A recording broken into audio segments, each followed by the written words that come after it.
اللہ تعالیٰ یعلم جانتا ہے ما تحمل جو اٹھاتی ہے کل انثی ہر مادہ، اللہ تعالیٰ ہر مادہ کے پیٹ میں کیا ہے جانتے ہیں. ماں کے پیٹ کے پردوں میں سے بھی اللہ تعالیٰ اس جنین کو دیکھ رہے ہوتے ہیں. اسی لیے جو پہلی بات اس آیت میں ہوئی وہ کیا؟ اللہ یعلم ما تحمل کل انثی، اللہ تعالیٰ جانتے ہیں جو اٹھاتی ہے ہر مادہ. وما تغید الارحام، اور جو کمی کرتے ہیں رحم. تغیدو کا جو لفظ ہے غین یا ضاد سے ہے، کمی کرنے کو کہتے ہیں. یہ لفظ لازم اور متعدی دونوں طرح سے استعمال ہوتا ہے، یعنی رحم خود کم ہو جاتا ہے اور رحم میں جو کچھ ہے وہ کم ہو جاتا ہے. دونوں اعتبار سے معنی لیے جا سکتے ہیں، یا تو رحم خود کم ہو جاتا ہے، سکڑ جاتا ہے، یا پھر رحم میں جو کچھ ہے وہ سکڑ جاتا ہے یا کم ہو جاتا ہے. وما تغیض الارحام، اور جو کمی کرتے ہیں رحم. لازم سے ریلیٹڈ جو الفاظ ہوتے ہیں اس میں معنی یہ ہوتا ہے کہ جس چیز کی بات ہو رہی ہے اس کا اثر اپنی ذات تک رہتا ہے. اور متعدی کے لیے جو الفاظ استعمال ہوتے ہیں اس کے معنی میں یہ بات ہوتی ہے کہ اس چیز کا اثر دوسروں کی ذات پہ بھی پڑتا ہے. ٹھیک ہے، اب جیسے کہ میں نے کہا کہ یہ لفظ تغیض لازم اور متعدی دونوں طرح سے یوز ہوتا ہے. تو رحم کی بات ہو رہی ہے تو رحم یا تو خود کم ہو جاتا ہے یا پھر رحم میں جو چیز ہے وہ کم ہو جاتی ہے. اس بارے میں تفسیر میں یہ آتا ہے کہ یا تو کم وزن کے بچے پیدا ہوتے ہیں، رحم میں جو بچہ ہوتا ہے وہ کم وزن کا پیدا ہوتا ہے. یعنی کس چیز میں کمی ہوئی؟ بچے کے وزن میں کمی ہوئی. پھر اسی طرح سے کوئی عضو نہیں بنتا، یعنی بچہ انکمپلیٹ رہتا ہے، بننے میں کمی رہ جاتی ہے.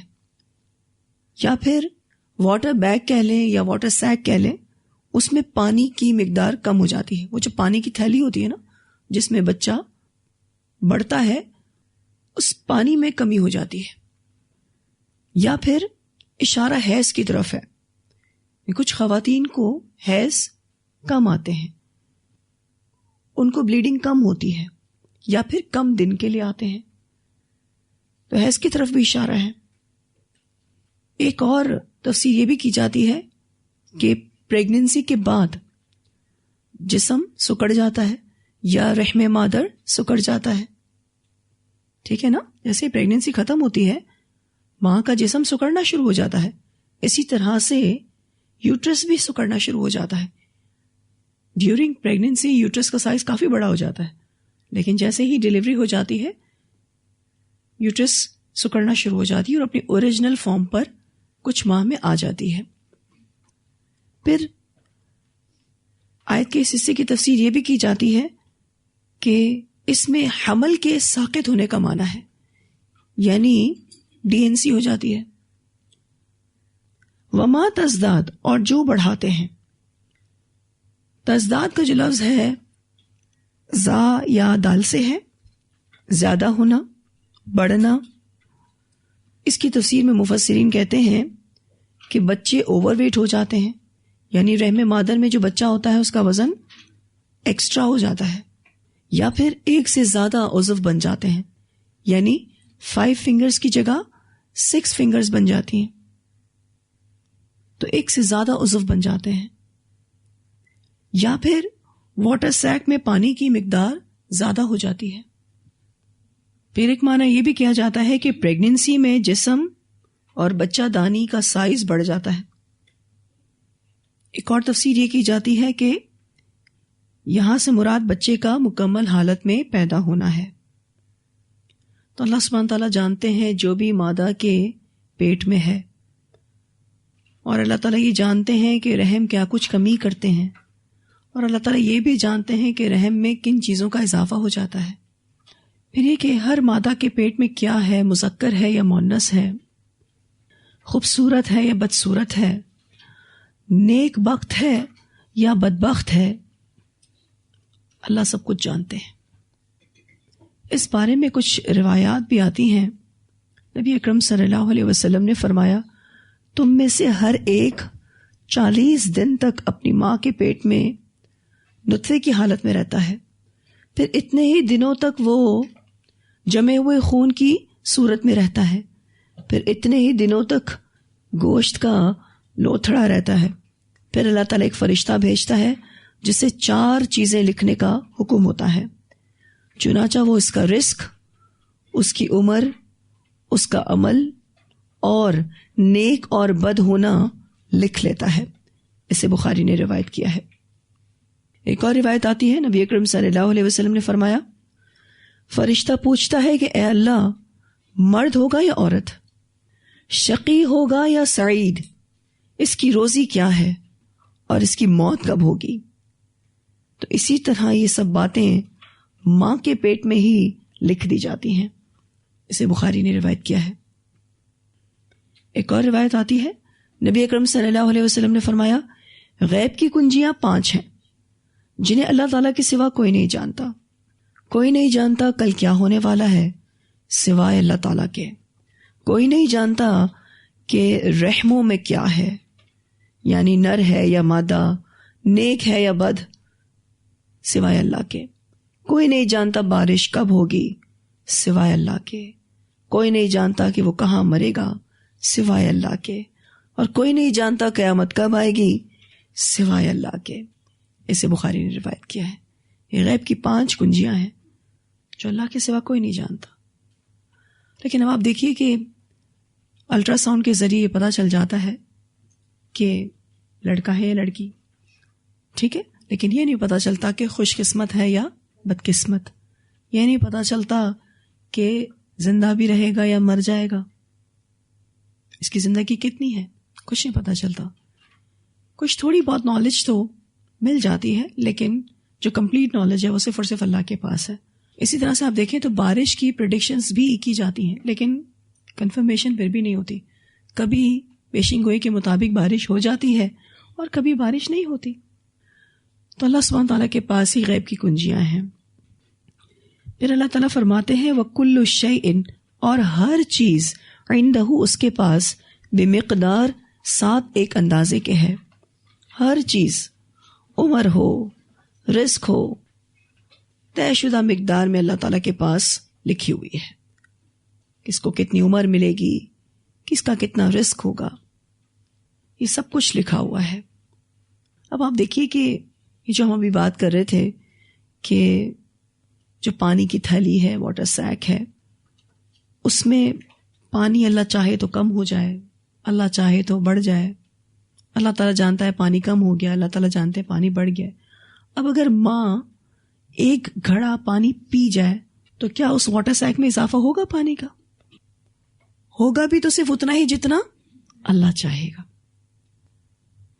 بعض دفعہ آپ دیکھیے کہ پانی کم ہو جاتا ہے اس واٹر سیک میں اور بچے کی جان کو خطرہ ہوتا ہے، لیکن ایسا نہیں ہے کہ ماں 10 گلاس پانی پی لے تو وہ واٹر سیک بھر جائے گا، ایسا نہیں۔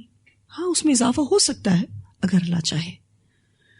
تو اللہ کے ہاتھ میں سب کچھ ہے، انسان کے ہاتھ میں کچھ نہیں۔ اور اسپیشلی انسان کی پیدائش کا جو معاملہ ہے نا، اس کو تو اللہ تعالیٰ نے انسان کی ریچ سے دور ہی رکھا ہے، انسان کی پہنچ سے باہر ہے وہ۔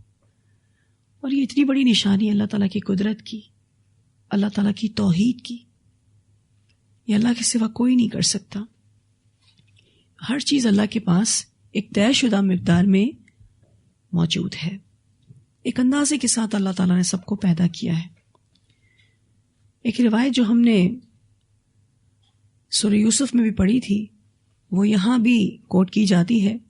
سیدنا اسامہ بن زید رضی اللہ تعالیٰ عنہما بیان کرتے ہیں کہ نبی اکرم صلی اللہ علیہ وسلم کی ایک بیٹی نے آپ کو کہلا بھیجا کہ ان کا بچہ حالت نظام میں ہے، سو آپ صلی اللہ علیہ وسلم تشریف لے آئیے۔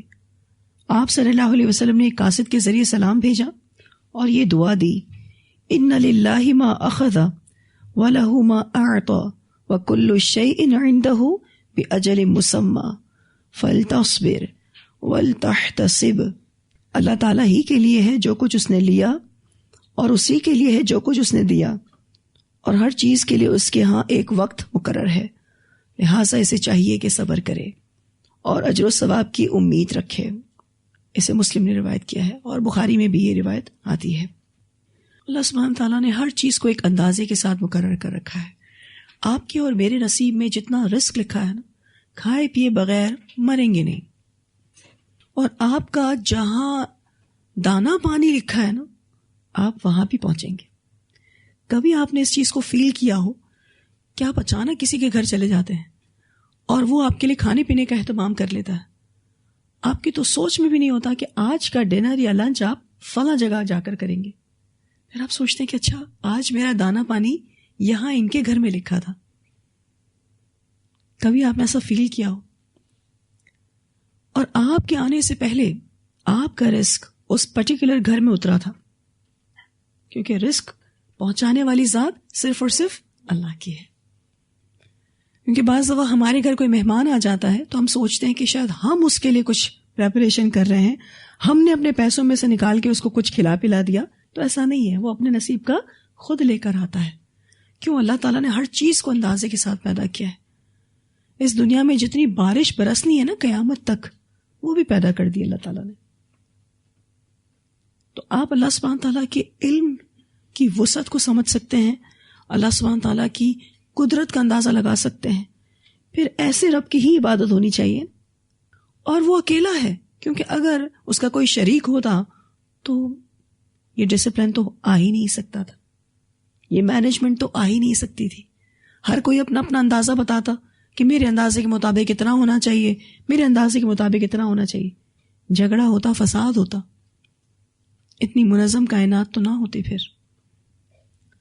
پھر اللہ سبحانہ تعالیٰ فرماتے ہیں عالم الغیبی، وہ جاننے والا ہے غیب کا، والشہادتی اور حاضر کا، الکبیر وہ بڑا ہے، یعنی ہر چیز سے بڑا ہے، المتعال بہت بڑا، بہت برتر، یعنی ہر چیز سے بلند و بالا اور اعلیٰ ہے۔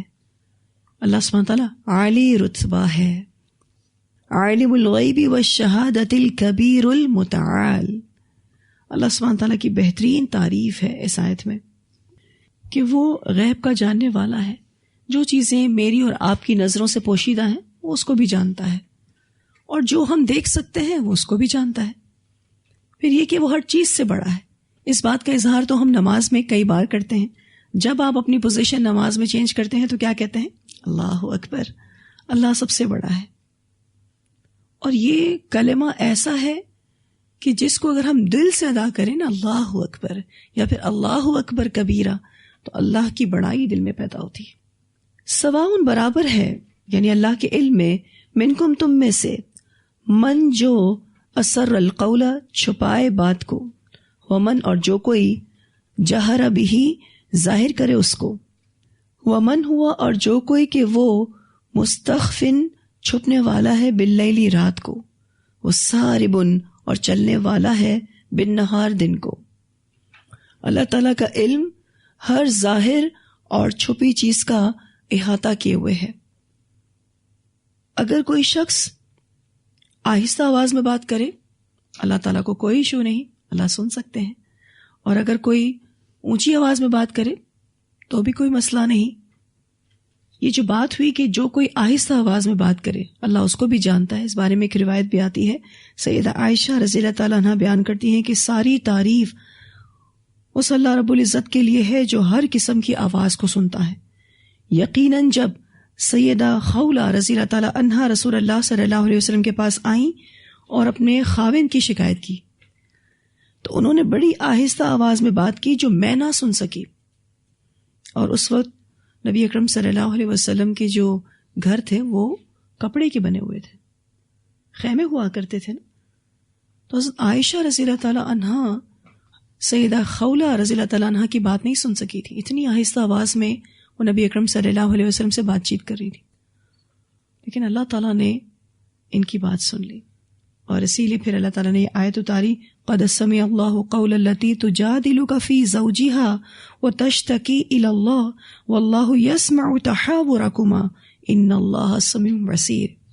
یقیناً اللہ نے اس عورت کی بات سن لی جو تجھ سے اپنے خاوند کے بارے میں جھگڑ رہی تھی، اور اللہ کی طرف شکایت کر رہی تھی اور اللہ تم دونوں کی گفتگو سن رہا تھا، بے شک اللہ تعالیٰ سب کچھ سننے والا، سب کچھ دیکھنے والا ہے۔